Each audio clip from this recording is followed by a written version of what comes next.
PNP Chief General Nicolas Torre III nilinaw na hindi siya nagsumite o pumirma ng optional retirement. Ikalawang impeachment complaint laban kay Pangulong Ferdinand Marcos Jr. inihain na sa Kamara. Business tycoon na si Charlie Atong Ang maaaring nasa Cambodia o Thailand umano. Batay sa ilang impormasyon ayon kay Interior and Local Government Secretary John Vic Remulla. Isa pang Russian vlogger na umano'y nagpapalaganap ng HIV scare, arestado ng Bureau of Immigration. At train driver sa Spain nakatakdang magsagawa ng 3-day strike matapos ang sunod-sunod na aksidente sa Riles.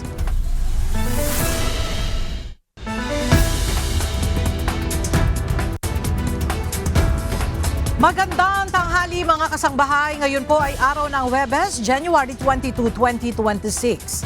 Tayo po ay sabayang napapakinggan sa Radyo La Verdad 1350, ang UNTV Radio. At una sa mga balita ngayong tanghali. Nais mo nang linawin ni dating Philippine National Police at ngayon General Manager ng Metropolitan Manila Development Authority, Nicolas Torre III, ang usapin patungkol sa optional retirement na kanyang pinabulaan ng pinirmahan at isinumite niya para sa kanyang pagre-retiro. Ayon kay General Torre, hindi siya nagsumite o pumirma ng optional retirement. Samantala, kaninang umaga ay ininspeksyon din ni Torre kasama ang Valenzuela City Local Government Unit ang isinagawang bayanihan sa Estero sa lungsod. Mula sa Valenzuela City, ang detalya hatid ni Benedict Samson live. Benedict, may plano ba na magretiro ang dating PNP Chief? Magandang umaga, Ella. Ayon nga kay Undersecretary Nicolas Torre III, dahil presidential appointee siya ay mananatili siyang nakaantabay at nakahanda siyang sumunod sa kung ano man ang iuutos ng Pangulo sa kanya. Pero nais munang makipag-usap ng ngayon Metropolitan Manila Development Authority General Manager sa kanyang mga boss para linawin ang usapin sa kanyang optional retirement.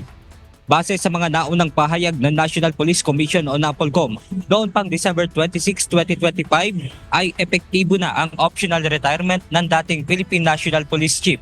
Bagay na pinabulaanan naman ni Torre dahil wala pa anya siyang isinusumite at pinipirmahan.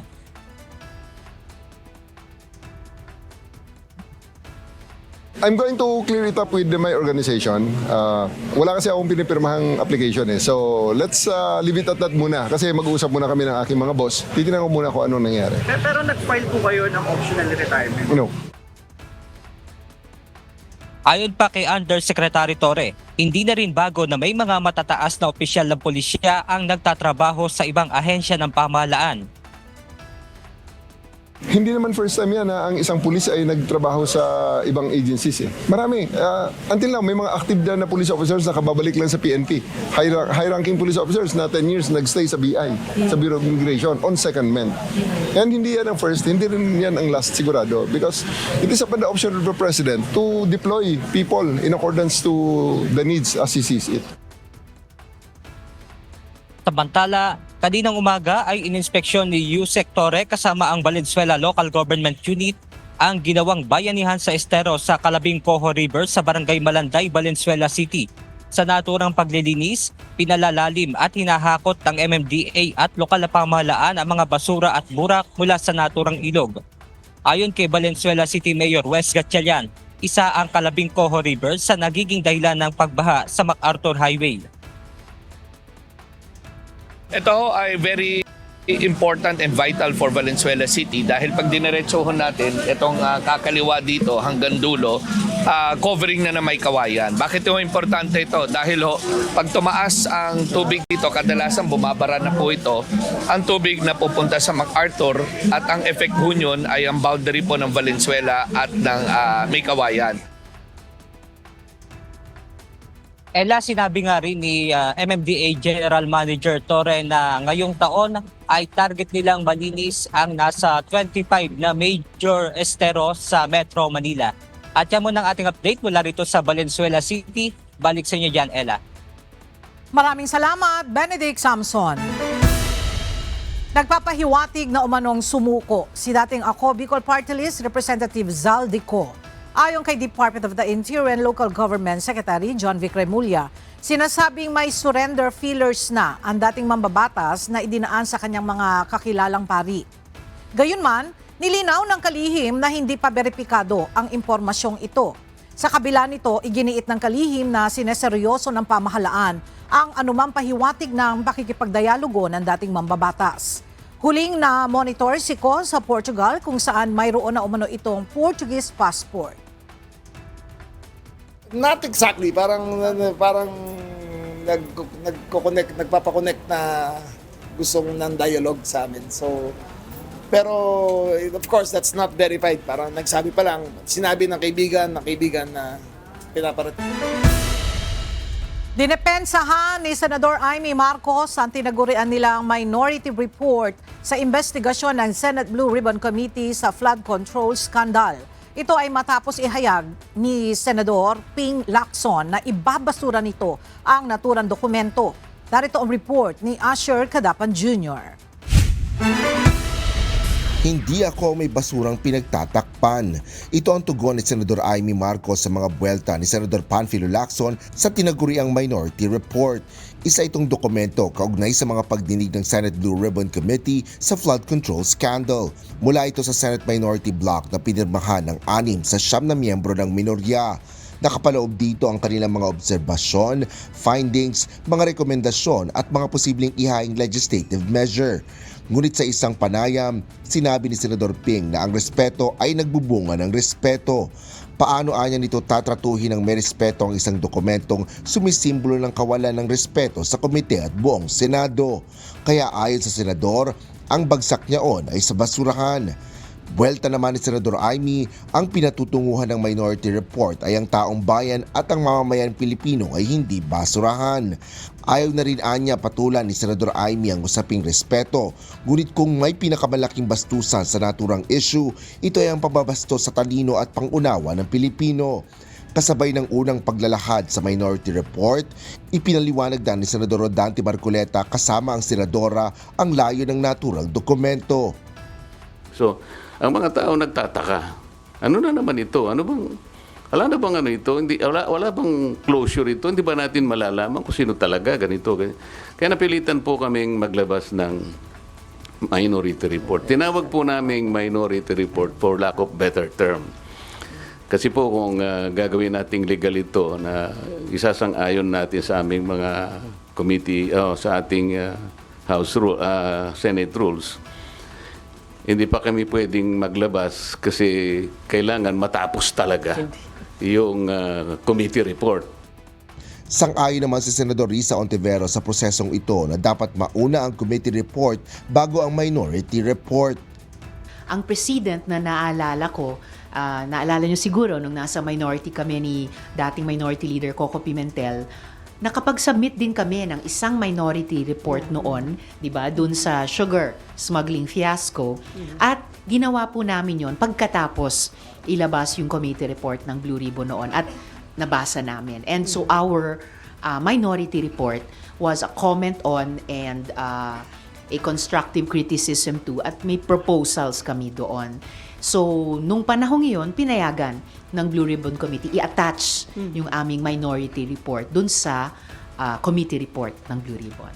Asher Cadapan Jr., UNTV News and Rescue. Diyos ang aming sandigan, serbisyo publiko ang aming pinahahalagahan. Magpapatuloy ang trabaho ng Cybercrime Investigation and Coordinating Center na isa sa mga technical working group ng Independent Commission for Infrastructure para habulin ang mga sangkot sa flood control anomaly. Ito ang inihayag ni CICC Executive Director Renato Aboy Paraiso sa kabila ng pagbibitiw ng 2 commissioner ng Independent Commission for Infrastructure na sina Rogelio Babe Singson at Rosana Fajardo. Dagdag pa ng CICC Executive Director na hanggat nasa hangar sa Singapore at Malaysia ang mga air asset ni dating Ako Bicol Party List Representative Zaldico ay patuloy na gumagastos ang pamahalaan.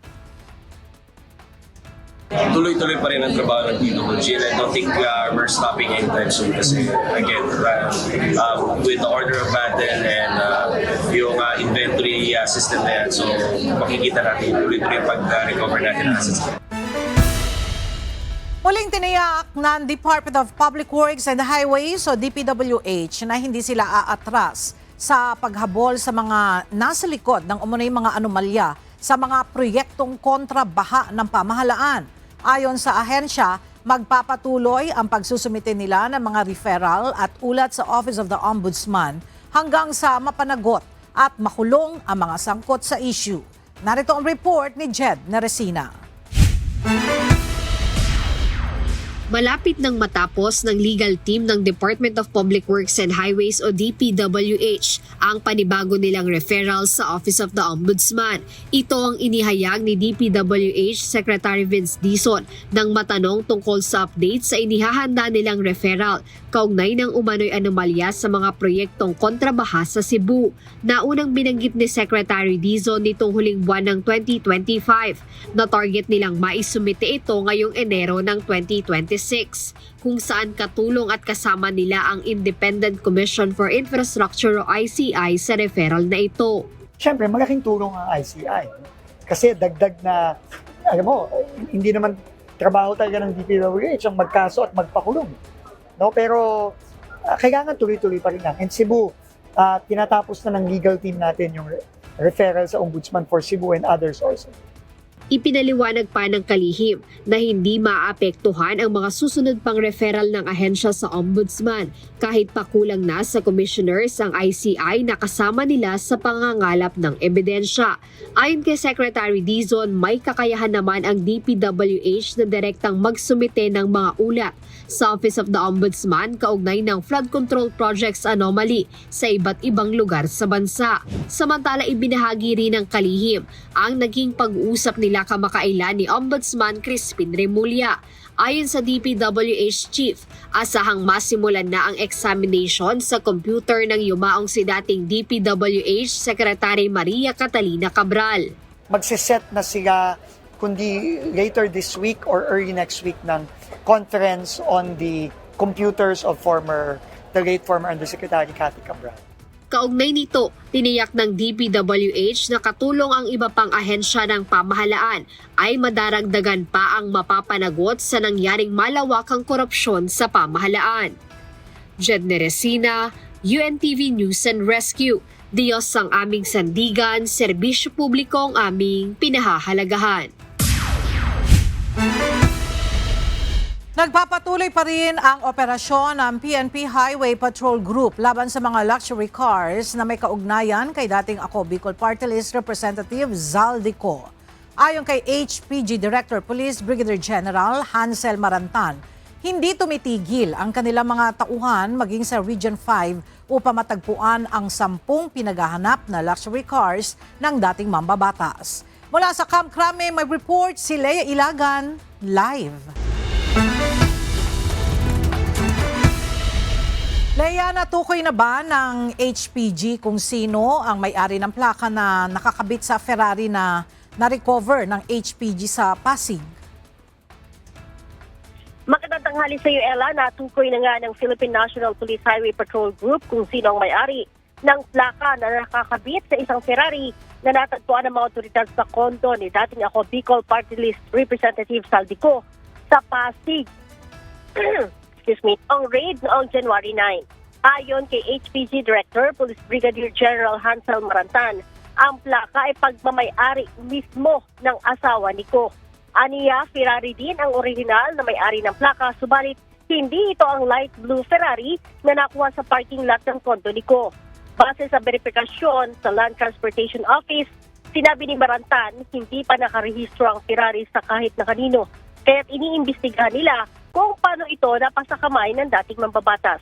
Kaugnay nito, kinumpirma din ng general na maglalagay sila ng tao sa Land Transportation Office para sa mas mabilis na verifikasyon sa mga sasakyan sa target ng kanilang mga operasyon. Maging ang LTO aniya ay hinihikayat din nila na maglagay naman ng tao sa HPG para sa mas mabilis na koordinasyon. Sa ngayon aniya, sumasailalim na ang mga tauhan sa training kaugnay nito. Ella? Alright, maraming salamat, Leia Ilagan. Ininspeksyon ngayong araw ni Department of Public Works and Highway Secretary Vince Dizon ang flood control project na sinimulan nitong nakaraang buwan sa kahabaan ng Araneta Avenue. Bahagi ng nasabing proyekto ang expansion ng drainage system sa lugar. Mula sa Quezon City, ang detalye sa report ni Jed Naresina live. Jed, kailan inaasahang matatapos itong inayos na drainage system ng DPWH sa kahabaan ng Araneta Avenue? Ella, ayon kay Department of Public Works and Highway Secretary Vince Dizon, malapit nang matapos o sa susunod na buwan ay inaasahang tapos na yung pagkukumpuni sa drainage system sa kahabaan ng Araneta Avenue, kung saan ngayong araw ay personal itong ininspeksyon ng kalihim yung ginagawang drainage improvement project sa kahabaan ng Araneta Avenue sa Quezon City. Isa ang nasabing lugar sa pinakabahaing lugar sa Metro Manila na umaabot ng lampas tao ang baha. Kaya ayon sa kalihim, patapos na ito at agad niyang susundan or agad nila itong susundan ng karagdagang drainage improvement naman sa bandang E. Rodriguez, palabas naman ng San Juan River. Ang unang pinakamalaki nating ginagawa, itong pagbabago at pag-aayos ng drainage dito sa Araneta Avenue, sa portion ito sa may bago umabot ng E. Rodriguez. So, malapit na tayo matapos. So, ang estimate natin, matatapos tayo dito mga end of February. Meron pa tayong dadagdag na improvement ng drainage papasok ng E. Rodriguez, palabas ng San Juan River. So, yun naman, sisimulan na ngayong February, matatapos siya ng Mayo. Maiksi lang naman yon. So, bago magtag-ulan, ang objective natin, tapos na lahat ito. Bago pa ang ginawang improvement sa lugar, pangunahing problema ay ang mga drainage canal na 36 inches lang ang lapad. Bilang tugon dito, sinimulan na ang paglalagay ng dalawang bagong kanal na may lawak na 1.5 meters bawat isa upang mapataas ang kapasidad at mapabilis ang daloy ng tubig patungo sa San Juan River. Kalinsabay nito, sinabi ni Secretary Dizon na tuloy-tuloy ang dredging at desilting operations sa naturang ilog na bahagi rin ng Oplan Kontrabahan ng kasalukuyang administrasyon. Dagdag pa ni Secretary Dizon na mamayang hapon inaasahang magpupulong sila ng technical working group ng DPWH na binubuo kasama yung mga eksperto mula sa iba't ibang ahensya at institusyon, kung saan magsasagawa sila ng simulation upang makita kung gaano kalaki yung mababawas na baha o kung paano makatutulong yung pinalawak na drainage system sa lugar. At umaasa ang DPWH kasama ni Secretary Dizon na makapagbibigay ginhawa ito sa mga residente ng Quezon City at itotodo na rin aniya nila yung trabaho ngayon upang hindi na maabutan ng tag-ulan yung mga proyektong gaya nito. Ayan muna update mula rito sa Quezon City. Balik sa iyo, Ana. Maraming salamat, Jed Naresina. Ihahain ngayong araw ang panibagong impeachment complaint laban kay Pangulong Ferdinand Marcos Jr. Ayon naman sa isang House Assistant Majority Leader, posibleng mabanggit na ito sa plenaryo ng Kamara oras na magbalik sesyon ang Kongreso sa Lunes, January 26, 2026. Ang detalye sa ulat ni Rosalie Coz. Pagtataksil sa tiwala ng publiko dahil sa pandarambong sa pondo ng bayan sa pamagitan ito ng umano'y presidential at congressional allocations para sa pet projects sa national budget, pag-abuso sa unprogrammed appropriations para pondohan ng mga maanumalyang proyektong infrastruktura at iba pa. Yan ang batayan ng impeachment complaint na nakatakdang ihain ng Grupong Bayan ngayong araw ng Huwebes, January 22, laban kay Pangulong Ferdinand Marcos Jr. Inaasahan na itong i-endorso ng Makabayan Bloc lawmakers. Pag nagkataon, ito na ang ikalawang reklamong impeachment laban sa presidente.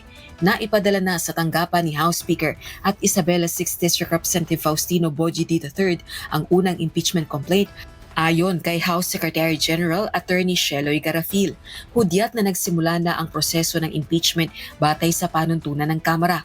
Ayon naman kay House Assistant Majority Leader at Lanao del Sur 1st District Representative Sia Alonto Adjong, posibleng mabanggit na ang impeachment complaint sa plenaryo ng Kamara oras na magbalik sesyon ng Kongreso sa Lunes, January 26, 2026.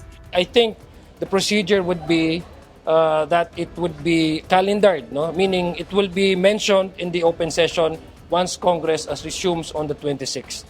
Bukod sa bayan, inaasahan ding maghain ng reklamong impeachment ang grupong sinasabing mga taga-suporta ng mga Duterte. Rosal Coz, UNTV News and Rescue. Diyos ang aming sandigan, serbisyo publiko ang aming pinahahalagahan. Ini-endorso ng Makabayan Bloc lawmakers ang ikalawang impeachment case laban kay Pangulong Ferdinand Marcos Jr. Inihain ito sa Kamara ngayong araw kahit wala sa tanggapan si House Secretary General Attorney Sheloy Garafil. Mula sa House of Representatives, nagbabalik si Rosalie Coz live. Rosalie, ano ang mangyayari sa reklamong impeachment kung wala si House Secretary General Attorney Sheloy Garafil? Actually, Ella, tinanggihan na nga ng Executive Director sa tanggapan ni House Secretary General Attorney Sheloy Garafil na tanggapin yung ikalawang impeachment complaint laban kay Pangulong Ferdinand Marcos Jr. Ito ay kahit naninindigan si Attorney Nery Colmenares, Bayan Muna Party List Chairman at kabilang sa mga progressive at civil society groups na complainant sa impeachment complaint na batay sa panuntunan ng Kamara ay kailangan itong i-receive ng Office of the Secretary General. Kinokonsidera pa rin naman ng grupo na filed na yung kanilang reklamong impeachment. Kasalukuyang wala sa Pilipinas at nasa Taipei si Attorney Garafil para tumanggap ng pagkilala mula sa pamahalaan ng Republic of China, Taiwan. Ang Makabayan Bloc lawmakers naman yung nag-endorso ng reklamo. Betrayal of public trust o pagtataksil sa tiwala ng publiko yung batayan ng kanilang impeachment complaint at ine-endorso nga ito ng Makabayan Bloc lawmakers. Buso dito ng pag-institutionalize umano ng presidente ng isang pork barrel system ng alokasyon sa pamamagitan ng BBM parametric formula. Nagresulta umano ito sa matinding misallocation ng pondo kung saan hinugot yung umano'y kickbacks at commitments para sa mga piling opisyal. Pag-abuso sa discretionary power sa unprogrammed appropriations na nagpalobo sa 213.8 billion pesos na halaga ng standby funds para sustentuhan yung corruption scheme at direktang pagkasangkot umano sa kickback schemes. Kasunod naman nito, Ella, magtutungo yung Makabayan Bloc lawmakers sa tanggapan ni Speaker Faustino Bojoy III para iakyat o isangguni itong issue na ito. Kahapon, araw ng Miyerkules, January 20, ay naipadala na ni Attorney Garafil yung unang impeachment complaint na inihain ng abogadong si Andre De Jesus. Sa Lunes, January 26, yung balik sesyon ng Kongreso at inaasahang matatalakay sa plenaryo ng Kamara yung inihaing unang impeachment complaint. Pero wala pang katiyakan kung maisasama pa itong ikalawang reklamong impeachment sa order of business sa araw ng Lunes. Pagkasi na-i-refer na yung impeachment complaint sa House Committee on Justice ay deemed initiated na. O ibig sabihin, nagsimula na yung impeachment proceeding, wala nang ibang pwedeng impeachment complaint na pwedeng maihain laban sa Pangulo. Balik sa iyo, Ella. Alright, maraming salamat, Rosalie Coz. Pinabubuksan ng isang dating senador ang mga bank account ni Vice President Sara Duterte sa publiko. Ito'y upang makita umano ang mga maanumalyang transaksyon ng bise. Ang detalye sa report ni Evan Alvarez. Nagsampag kahapon sa Ombudsman ng patong-patong na reklamo si former Senator Antonio Trillanes IV kasama ang isang civil society group laban kay Vice President Sara Duterte. Kasabay ng mga inihaing complaints, ipinananawagan rin ng grupo na silipin ng Ombudsman at Anti-Money Laundering Council ang mga bank account ni Vice President Duterte. Pagka binuksan yung bank accounts or galing man lang dun sa mga flagged transactions ng AMLAC, ito na hindi na nila maitatanggi. Kasi hanggang ngayon, nagpapanggap sila na simpleng mga tao sila, simpleng pamilya. Pero dito, pag nakita nila yung bilyong-bilyon na pera nila Sara Duterte at Mans Carpio, siguro naman bubuksan na ng mga kababayan natin yung kanilang mata at tanggapin at lunukin ng mga tiwali nga itong mga tao. Ayon sa dating senador, oras na buksan ang mga account na ito, makikita ang ilang pinag-ugatan ng kanilang mga reklamo gaya ng plunder, graft at malversation. Bilyong-bilyong piso ang laman ng pera ng accounts ni Sara Duterte. At yung iba pa rito, yung daang-daang milyon dito, galing sa drug lord. Kaya yun, kailangan mabahala yung mga kababayan natin dito. Hindi lang ito sabi-sabi, hindi ito paninira. Umaasa naman ang mga complainant na magsasagawa ng investigasyon ng ombudsman patungkol dito at pagkatapos ay makakapagrekomenda rin sa House of Representatives ng impeachment case laban sa Vice Presidente. Evan Alvarez, UNTV News and Rescue. Diyos ang aming sandigan, serbisyo publiko ang aming pinahahalagahan.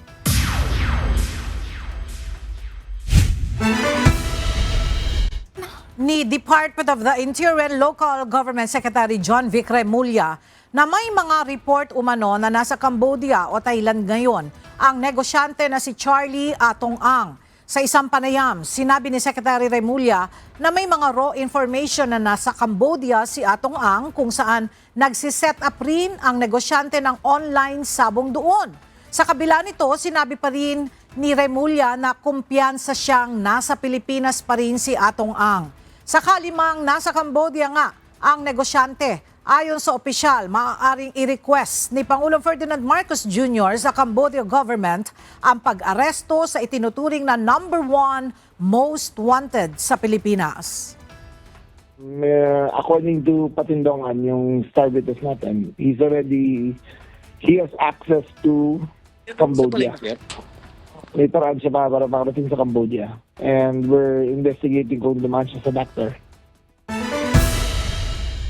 Hinimok ni Pangulong Ferdinand Marcos Jr. ang mga opisyal ng Bangsamoro Autonomous Region in Muslim Mindanao o BARM na gawing prioridad ang kapakanan ng mamamayan at ang kanilang mga kabuhayan. Ito ang kabilang sa naging mensahe ng Pangulo sa pagdiriwang ng ika-7 founding anniversary ng BARM na ginanap sa Sharif Kabunsuan Cultural Complex sa Cotabato City kahapon. Ayon sa Pangulo, bagamat may mahalagang pag-unlad ng nagawa, marami pa ring dapat gawin. Nagpahayag naman siya ng kumpiyansa sa haharaping pagbabago at progreso ng rehiyon sa hinaharap. So let us continue to expand livelihood and economic opportunities in BARM. Let us raise the standard of living of every family in the region. And let us always prioritize the welfare of every Filipino.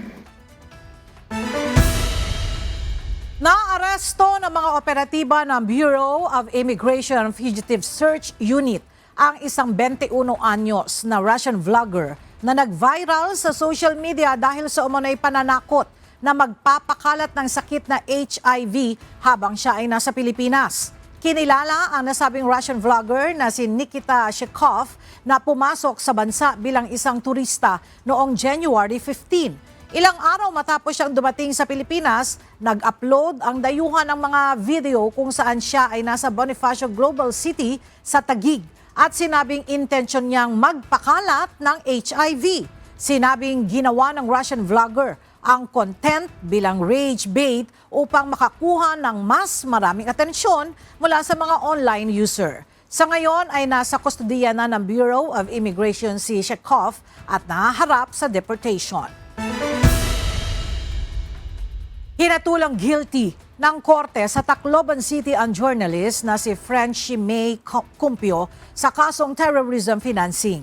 Ganito rin ang hatol sa isa pa niyang kapwa-akusado. Habang pinawalang sala naman ng korte si Cumpio sa kasong illegal possession of firearms. Mula sa Maynila, may report si Dante Amento, live. Dante, ano ang detalye na naging hatol ng korte dito kay Frenchie May Cumpio? Magandang tanghali, Ella. Guilty o napatunayang nagkasala nga sa kasong terrorism financing ang journalist na si Frenchie May Cumpio. Ito ay batay sa ibinabang hatol ng Regional Trial Court Branch 45 ng Tacloban City, Leyte kaninang umaga. Guilty rin ang hatol sa isa pang kapwa-akusado nito na si Mariel Dumiquel. Pero pinawalang sala sila sa kasong illegal possession of firearms and explosives. Labis naman na ikinadismaya ng ina, kapatid at maging mga abogado ni Cumpio ang hatol ng hukuman. Masaya na sana yun kasi yung unang binasa kasi, yung acquittal. Pero yung pangalawa na, yun parang binagsakan kami. Kasi convicted po sila na hindi po namin inaasahan yun ang desisyon ni Judge. Tiniyak nilang gagamitin ang lahat ng maaaring remedyong legal para mapalaya ang mamamahayag. Binatikos din ng iba't ibang human rights groups at maging mga mamamahayag ang desisyon ng hukuman. Noong 2020, nakulong si Cumpio matapos kasuhan ng pamahalaan. Sa kabilang banda, nagpasalamat ang kampo ni Cumpio bukod sa walang sawang suporta sa kanila ng iba't ibang grupo. Ang acquittal o pagpapawalang sala anya kay Cumpio sa illegal possession of firearms and explosives ay isang malaking bagay dahil mabigat itong krimen. Yaman ang ating update. Balik sa iyo, Ella. Maraming salamat, Dante Amento. Malapit nang matapos ang gamutan ni Chantal Anicoche, ang aktivistang Filipino-American na nasagip sa encounter site ng Philippine Army at mga rebeldeng komunista sa Occidental Mindoro. Ayon sa 2nd Infantry Division ng Philippine Army, nakasalalay mismo kay Chantal ang susunod na hakbang pagkatapos itong tuluyang makarecover. Ang detalye sa report ni Ryan Lacanlale live. Ryan, kailan ba matatapos yung gamutan ni Anicoche? Ella, walang timeline na ibinigay ang Philippine Army sa gamutan ni Anicoche. Pero ayon sa tagapagsalita ng Philippine Army, kapag cleared na at may green signal na sa mga doktor, si Anicoche ay nasa sa kanya mismo kung mananatili ba siya sa pangangalaga ng second ID para sa kanyang seguridad. Patapos na ang isinasagawang gamutan sa Filo-American na si Chantal Anicoche na nirescue ng mga sundalo sa Abra de Ilog, Occidental Mindoro noong January 8 matapos ang sagupaan sa lugar ng Philippine Army at rebelding New People's Army. Ayon sa Army, kasalukuyan pa rin nagpapagaling si Anicoche sa Army Hospital sa loob ng kampo ng 2nd Infantry Division sa Camp Kapinpin, Tanay Rizal matapos ang ilang araw na gamutan at obserbasyon. Sabi ni Colonel Michael Aquino, tagapagsalita at Chief Division Public Affairs Office ng 2nd ID, si Anicoche mismo ang magpapasya sa kanyang susunod na hakbang kapag tuluyan na siyang makarecover. 2 beses nang binisita si Anicoche ng kinatawan ng US Embassy. Nagpapasalamat sila sa tulong ng Philippine Army at kinumpirma na ligtas si Anicoche at patuloy siyang tumatanggap ng maayos na gamutang medikal. Mariing itinanggi ng Army ang mga kumakalat na pahayag online na siya ay pinipigilan laban sa kanyang kagustuhan. Ayon sa 2nd Infantry Division, walang katotohanan ang mga aligasyong ito at ginagamit lamang bilang propaganda. Nauna nang sinabi Ella ng Philippine Army na voluntaryong pinili ni Anicoche na manatili sa pangangalaga ng Army Hospital para sa kanyang gamutan. At yan muna ang latest mula dito sa Quezon City. Balik sa iyo, Ella. Maraming salamat, Ryan Lacanlale.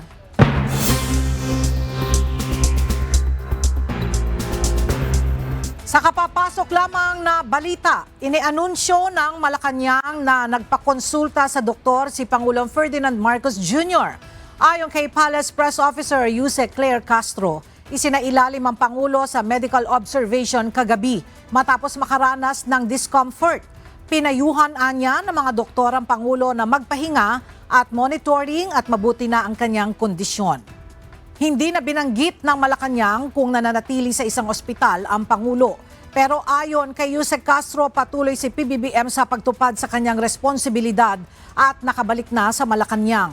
May 2 aktibidad na anya ang Pangulo mamaya.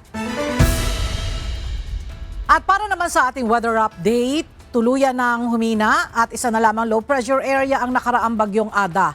Sa kabila nito, patuloy pa ring binabantayan ng Pag-asa ang isang low pressure area sa labas ng Philippine Area of Responsibility. Huli itong namataan sa layong 2,040 kilometers silangan ng northeastern Mindanao. Pero ayon sa Pag-asa, maliit ang tsansa na mabuo ito bilang isang ganap na bagyo. Malamig na temperatura ang naranasan ngayong Huwebes sa iba't ibang bahagi ng bansa dulot ng umiiral na northeast monsoon o amihan. Ayon sa Pag-asa, umabot sa 11 degrees Celsius ang naitalang temperatura sa Baguio City na pinakamababa ngayong amihan season habang record-breaking din ang 19.6 degrees Celsius sa Metro Manila. Apektado na malamig na simoy ng hangin ang Luzon, Visayas, Northern Mindanao at Caraga Region. Inaasahan naman ang magandang panahon sa malaking bahagi ng bansa bagamat may posibilidad na kalat-kalat na pag-ulan sa ilang lugar. Itinuturing ng Department of Information and Communications Technology o DICT na malaking bagay para sa disaster response ang pagkakaroon ng satellite service ng mga telecommunication company sa bansa. Ang detalye sa report ni Benedict Samson.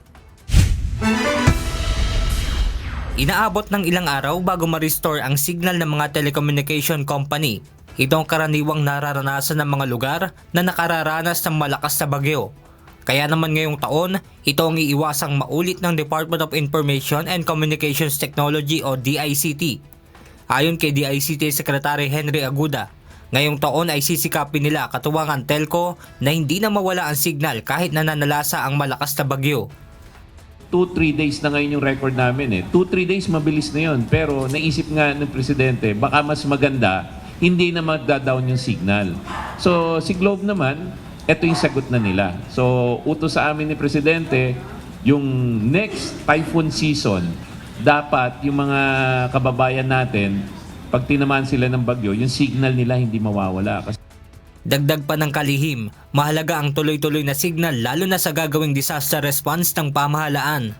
Ang analysis namin, critical yung first 24 hours Doon mo malalaman kung sino yung sasagipin mo sa baha.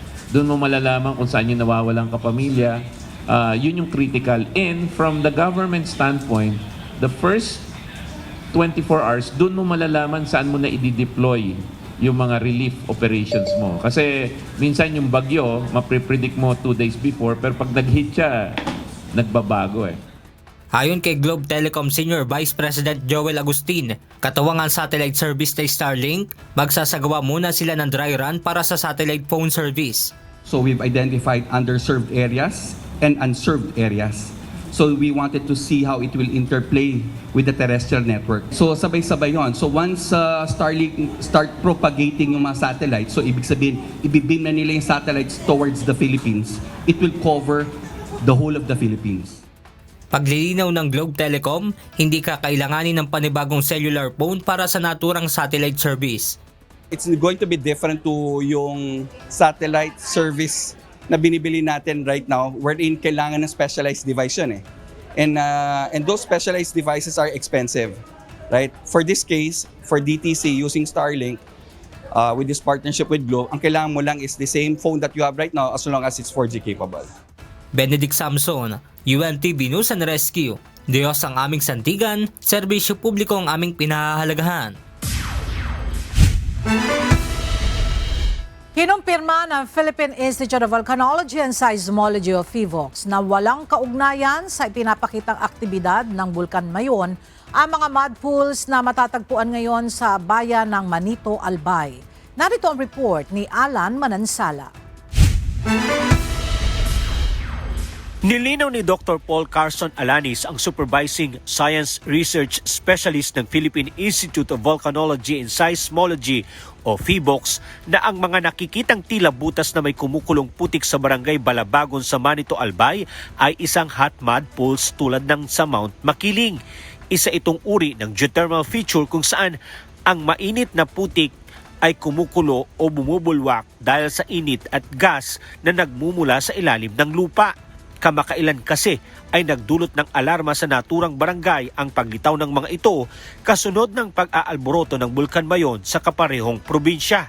Bukod pa rito, nagtila kulay gatas din ang ilog sa barangay Balabagon kung saan matatagpuan din ang mud pools. Sa video na kuha ni Eric Cadado, makikita ang labis na pagtataka nito sa nangyari sa kanilang lugar. Makatakot magduman sa inutan. Ngunit ayon sa PHIVOLCS, ang paglitaw ng mud pools ay posible umanong buhat sa isang inactive volcano na matatagpuan sa lugar, ang Mount Pukdol. Dagdag pa ng ahensya, marami umanong thermal areas, hot spring at boiling lakes sa Manito kaya hindi umano imposible na magkaroon ng ganitong geothermal feature sa lugar, lalo pat may planong i-develop ito for geothermal energy.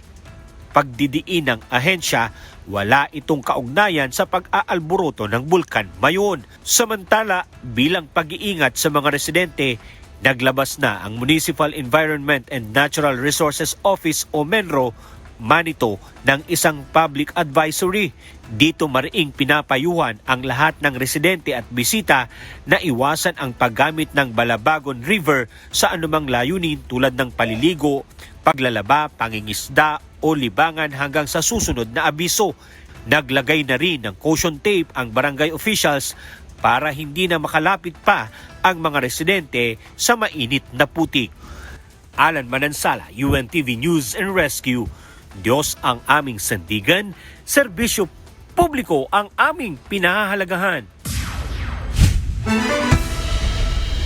Patuloy pa rin na binabantayan ng Philippine Institute of Volcanology and Seismology of PHIVOLCS ang mas tumataas pang aktibidad ng Bulkang Mayon. Ito ay matapos kakitaan ng mas dumadaming magma ang bunganga ng bulkan. Mula sa Legazpi City, Albay, may report si Ryan Salatandol live. Kikita na ba ang PHIVOLCS na mga parametro para mangyari ang mas malakas na pagsabog sa Bulkang Mayon? Yes, Ella, magandang tanghali. Hindi naman inaalis ng Philippine Institute of Volcanology and Seismology of PHIVOLCS ang posibilidad ng biglaang pagsabog nito anumang oras sa ngayon. Ang hindi pa nila nakikita, Ella, itong pagtataas sa alert level 4 na pwedeng makitaan nila ng lava fountaining, mas mahabang lahar flow at ng pyroclastic density current na sa ngayon ay hindi pa nakikita sa mga aktibidad ng Bulkang Mayon. Lalong tumataas ang mga aktibidad na ipinapakita ng Bulkang Mayon nitong mga nakaraang araw. Ayon sa Philippine Institute of Volcanology and Seismology of PHIVOLCS, meron silang dalawang senaryo na nakikita na posibleng mangyari dito sa pag-aalboroto ng Bulkang Mayon. Ang una, at mas malapit na taya ng PHIVOLCS ay nananatili ito sa ganitong aktibidad at maglalabas lamang ng lava, ngunit mas matagal na pag-aalboroto ng bulkan ang mararanasan. Ngunit ang isa pang tinitingnan ng mga eksperto ay nagsisimula pa lang ang aktibidad nito at bigla itong magkakaroon ng malakas na pagsabog. Samantala, ang nakikitaan ng Philippine Institute of Volcanology and Seismology of PHIVOLCS na mas dumadami ang pag-akyat ng bagong magma dito sa bunganga ng Bulkang Mayon. Katunayan nito, nakikita nila na mas mataas ang gas content na ang magma na umaakyat. Pataas din ang sulfur dioxide na nagpapatunay sa pagkakaroon ng maraming volcanic gases ng magma sa loob ng bulkan na nagpaparami ng volcanic earthquakes. Kaya naman inaasahan ng ahensya na mas tataas pa ang posibilidad ng lava flow, mas maraming rockfall events at mas maraming pyroclastic density current o uson ang mangyayari. Ngunit sa kabila ng pagtaas ng mga parametro na nakikita sa bulkan, hindi nakikita ng PHIVOLCS ang dahilan para itaas ito sa alert level 4, pero mahigpit ang paalala nila na hindi pinapayagan ng anumang human activity sa loob ng 6-kilometer permanent danger zone nitong Bulkang Mayon. Yan muna ang latest live mula dito sa probinsya ng Albay. Balik sa iyo, Ella. Maraming salamat, Ryan Salatandol. Ipinag-utos na ng lokal na pamahalaan ng Kalamansig sa Sultan Kudarat ang preemptive evacuation sa mga residente sa coastal barangays doon kasunod ng mga paglindol na nararanasan mula pa noong Lunes, January 19. Kaugnay nito, naglabas na rin ng listahan ang Kalamansig LGU ng mga itinilagang evacuation centers at emergency contact numbers para sa mga mangangailangan ng tulong. Pansamantala rin muna ang ipinagbabawal ang pangingisda sa katubigang bahagi ng munisipalidad bilang pag-iingat sa banta ng lindol. Suspendido rin ang klase sa lahat ng antas sa buong Sultan Kudarat habang may ilang bayan rin ang nagkansela ng pasok sa government offices. Batay sa huling report ng PHIVOLCS, aabot na sa 400 na sunod-sunod na mahihina hanggang sa katamtamang lakas ng lindol ang yumanig sa Kalamansig, Sultan Kudarat mula pa noong January 10 hanggang kahapon January 21. Ito ay mayroong lakas mula magnitude 1.5 hanggang sa 5.2. Patuloy na pinapayuhan ng mga residente na maging handa at gawin ang ibayong pag-iingat sa banta ng lindol.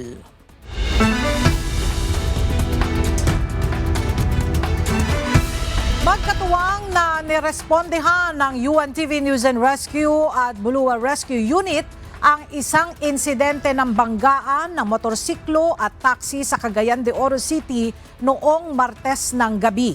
Narito ang ulat ni Romel Ureta.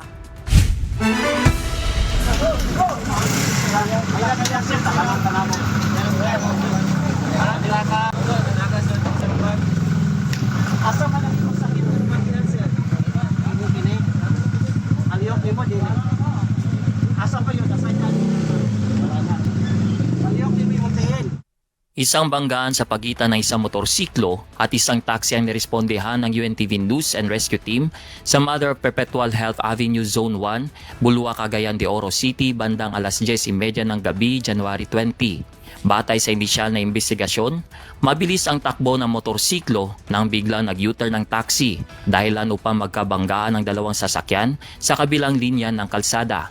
Kining is motorcycle allegedly kusog-kusog gini ang dagan tapos kini pod ang taxi nag-execute kini siya og U-turn.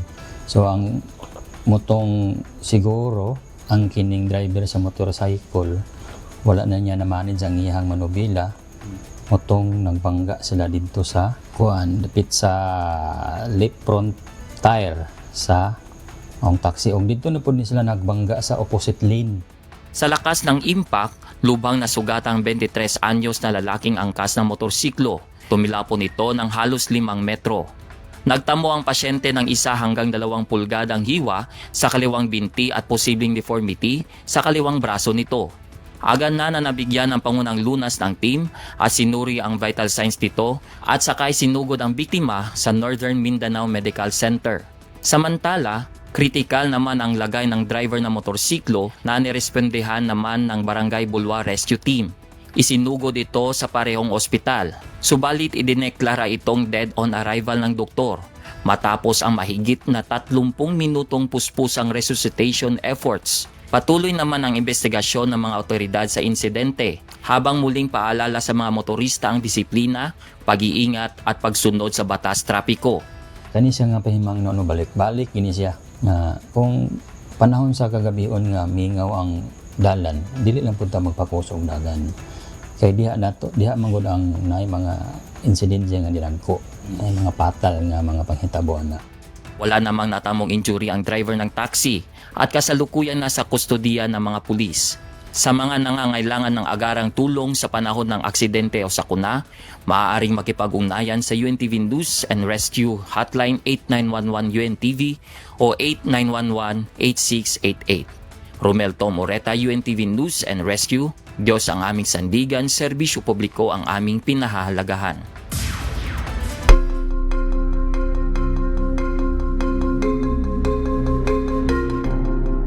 Nag-anunsyo ang pinakamalaking unyon ng mga train drivers sa Spain ng 3 araw na nationwide strike mula February 9 hanggang 11 upang igiit ang mas mahigpit na safety measures sa railway network ng bansa.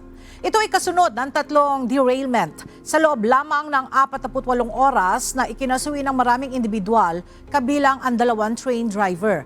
Kabilang sa mga pinakamalalang insidente ang pagguho ng retaining wall malapit sa Barcelona dahil sa malakas na ulan na ikinasawi ng isa at ang banggaan ng 2 tren sa Adamus, Cordoba na kumitil ng 43 buhay. Tinayak naman ng Transport Minister na ibabalik ang mga suspendidong biyahe at aayusin ang mga problema sa Riles habang nagpapatuloy pa ang investigasyon sa sanhi ng mga aksidente.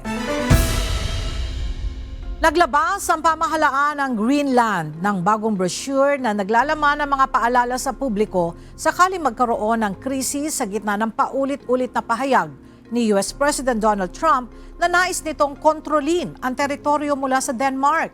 Kabilang sa mga payo ang pag-iimbak ng pagkain at tubig para sa 5 araw, pati na rin ang pagkakaroon ng battery-powered radio, kagamitan sa pangingisda at maging armas at bala. Ayon sa Self-Sufficiency Minister ng Greenland na si Peter Borg, ang gabay ay isang insurance policy lamang at hindi inaasahang agad na magagamit bagamat iginiit ng punong ministro na kailangang maging handa ang teritoryo sa anumang posibilidad. Sa kabila ng panawagan ni Trump para sa agarang negosasyon, mariing tinututulan ng mayorya ng mga taga-Greenland ang pagsanib sa Estados Unidos. Base sa isang survey, 85% ng mga Greenlander ang tutol na mapasailalim sila ng Amerika. Isinasagawa na ang rescue operations matapos ang landslide ang isang campground at isang bahay sa North Island ng New Zealand kaninang umaga kung saan may mga taong iniulat na natabunang gumuhong lupa. Ayon sa pulisya, ilan pa ang nawawala sa beachside holiday park sa Mount Maunganui matapos matabunan ang ilang camper van habang 2 rin ang nawawala sa hiwalay na landslide na tumama sa isang bahay sa Bay of Plenty. Dagdag pa ng mga otoridad, may isa ring lalaki ang nawawala matapos tangayin ng baha sa Warkworth kasunod ng patuloy na malalakas na ulan. Nanawagan si Prime Minister Christopher Luxon sa publiko na sundin ang mga abiso ng lokal na pamahalaan habang patuloy anyang tinutulungan ng gobyerno ang mga apektado ng trahedya. At sa ating iiwang mga salita ng Diyos na ating sandigan mula sa aklat ng Ecclesiastes Kapitulo 5, versikulo 4 na nagsasabi, pagka ikaw ay nananata ng panata sa Diyos, huwag kang magliban ng pagtupad, sapagkat siya'y walang kaligayahan sa mga mangmang. Tuparin mo ang iyong ipinanata.